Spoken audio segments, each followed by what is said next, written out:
is adamantly opposed to the idea of the United States insisting upon border security along our border with Mexico. The Mexican government says that would threaten endangered species and the environment. Tonight, Wian reports on the devastating impact that illegal immigration has had on wildlife and the environment along our southern border with Mexico. Mexico is a persistent critic of the fence now being constructed along parts of its northern border. Now the Mexican government threatens to file a complaint with the International Court at The Hague because it claims a new report warns the fence is a threat to ecosystems and wildlife. The source of the report is environmentalist groups in the United States and the Mexican government, both who have a very strong open borders agenda and don't want to see the fence built. Mexico's environmental secretary says the eventual construction of this barrier would place at risk the various ecosystems that we share. Border security advocates call that claim outrageous, given the damage caused by illegal immigration.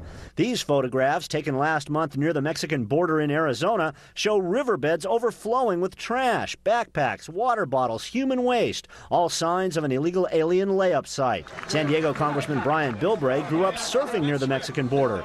Before that area was double fenced, he says illegal aliens would eat eggs from the endangered California least tern. Even now, pollution from Mexico is a problem for U.S. beaches near the border. For the gall of Mexico to talk about cross-border problems with the environment, they've been polluting San Diego County for 50 years with their sewage and their trash.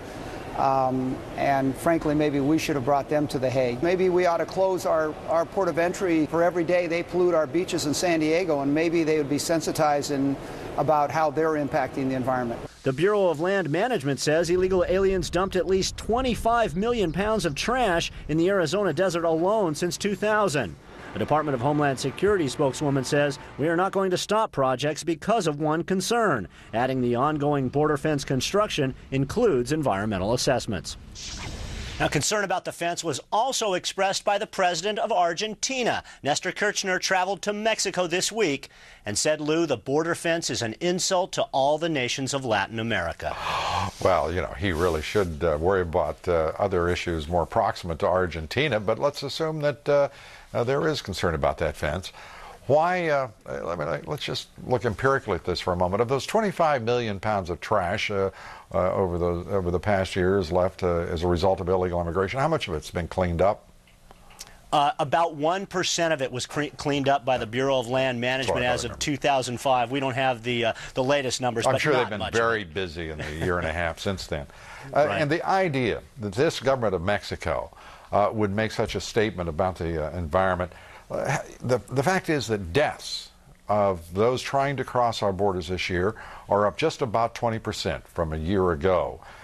Just about 155 deaths to this point. And those people are dying because the government of Mexico is encouraging what they call heroes to go north to the United States, to enter this country illegally. And the government of Mexico, what are they doing to stop that, to stop their people from physically from crossing our border? I'm just curious.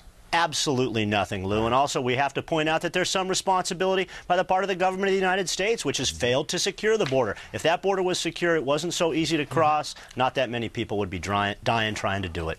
Well, absolutely. There's just another issue I'm just kind of curious about on the part of the government of Mexico, because you're reporting on this and following it very closely these days. Just exactly what is the government of Felipe Calderon? We know he's doing a lot about the drug cartels, and he should receive great credit for it. But with over half of his country living in absolute poverty, what is the government of Mexico doing to try to improve the lives of its citizens? I haven't seen anything specific, Lou. I got to be honest with you. I haven't followed the economic policies of Mexico that closely, but it sure hasn't stopped people from coming across the border. No, it hasn't. And while the wealth of Mexico is growing astronomically, it is still in the hands of the few, and the people of Mexico are living in deprivation. And that is the fact, and this government does not have a foreign policy to deal with any of those issues in terms of investment, in terms of the relationship with Mexico that would be would be one between partners trying to deal with a common border issue and the issue of illegal immigration and economic prosperity for Mexico. Fascinating. and while the hypocrites at the Environmental Ministry of the Government of Mexico, I'm sure, will be sending us all love notes, thank you very much, Casey Wian. Okay. Still ahead.